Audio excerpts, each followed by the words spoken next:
Hey, it's Tim, Pickup Truck Plus SUV Talk, and got some interesting news this morning I wanted to share with you guys right away. I saw this news item over at gmauthority.com, and I kind of had it confirmed last week when I was in the Chevy Silverado ZR2 drive.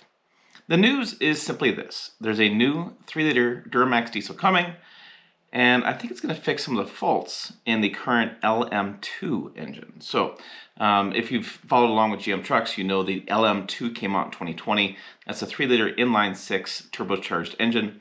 That engine produces 277 horsepower at 3,750 RPMs, but the magic sauce is 460 pound-feet of torque at only 1,500 RPMs. That's made it to the 10-speed transmission. We just learned this year they increased the towing capacity up to 13,000 pounds, 13.3, so it's better towing capacity, and payload's up 1920 for, that's max payload. Not find that truck very often. But we do know they've increased the towing capacity in that truck.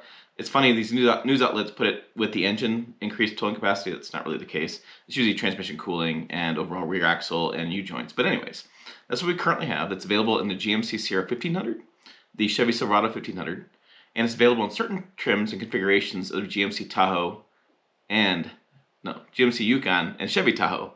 You get my brand straightened out. So that engine's been one of my favorite engines on the marketplace. I've driven a lot.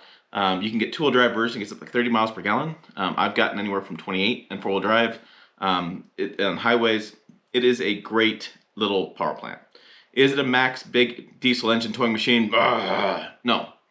It just combines really efficient mile per gallon with some pretty good towing. And so in my towing test in this engine, which I've done a ton of these towing tests with different trailers and things, I've always been really happy with the results in the mid-teens. So I think it's a great solution for our current environment, and I love these little diesel engines, and I hope we still keep them around.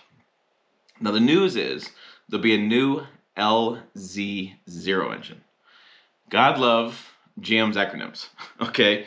LZ0 is supposed to take what's good about this LM2, right? Fuel efficiency, the torque ratio, power like that, and emissions, and make it even that much better.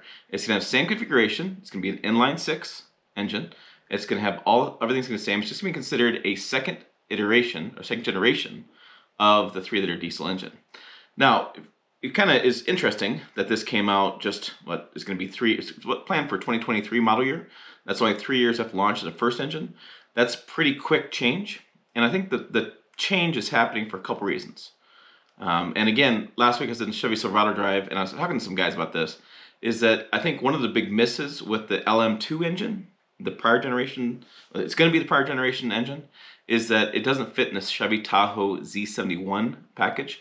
And the reason for that is the way the product planner and designer, the designers designed the front fascia. They couldn't route the cooling lines to use it in that engine. Now, for me, a off-road Tahoe, you really want that low-end torque that the diesel has. It's a no-brainer to offer it in both. Now, they do offer that LM2 throughout the lineup in the Chevy Tahoe. It's just not that Z71, so the off-road package. I thought that was a big miss because the Tahoe was a ground-up redesign. The engine was a ground-up redesign. So who wasn't talking to who? It's kind of my viewpoint on it. So apparently I said something to the Chevy engineer, and he said, we're going to have something for you on that. So either this is the LZ0 they're working on, that's going to come out next year and for the Tahoe to be used in Z71, or he found some way to reroute the cooling lines. I think after a couple of years, they probably find a way to do it. So I imagine this LZ0 will have an ability to be used in Chevy Tahoe Z71, and they'll be able to get around that cooling issue. So that also tells me to make some significant changes, maybe how they're routing the cooling lines, and maybe some changes for, yes, the couple inches that issue I've talked about in this engine several times. Long crank, slow start. I'm still hearing reports on that. I'm also hearing a software fix. I'm hearing a bunch of varieties of things. Maybe they have a permanent solution for that with the LZ0. And I'm also really curious what's going to happen with the belt, right? So if you remember, the conversation with the engine was a lot of criticism, and I've even had the chief engineer on the channel talking about it, and there's been a lot of criticism about that design choice, but engineering choice, what do you want to call it? So I wonder if that's going to do that as well. If you remember, the issue is there's on the back of the engine is a timing belt, and that's it's on the rear of the engine, not the front of the engine, and actually goes to the oil pump. It's a wet oil pump belt as well back there, and so you have to drop transmission to be able to access those belts. And so it's a service interval of 150,000 miles, which means once every 10, 12 years, you probably got to spend $1,000 or so to drop transmission in the shop, check the belts. And if you're in there checking the belts anyways, you're just going to replace them. I mean, for kind of odd. So I theorize, I wonder if that's going to address those kind of issues, because the long crank, slow start sounds like a software issue, but maybe it's a parts kind of issue. Maybe they found a new way to design that. And maybe they're going to change that belt out for a new chain or something else they decided. Or they may change the service interval, because GM's told me that those belts last a lot longer than they had thought. And so they've seen belts go longer and more miles. So I'll be curious to see what their feedback now is from having the engine in the marketplace for about 2 years, and what consumers are saying, what they're going to go for, the LZ0. So again, 2023 is what they're saying from GM Authority, and I'll have a story on our website as well, pickuptrucktalk.com.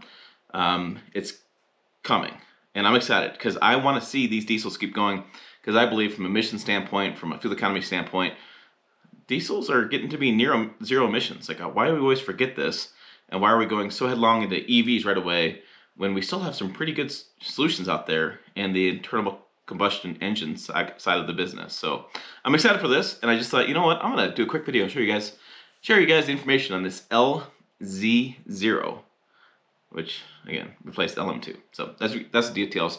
Check other videos over here, website down below. As always, thanks for watching. I'll see you down the road.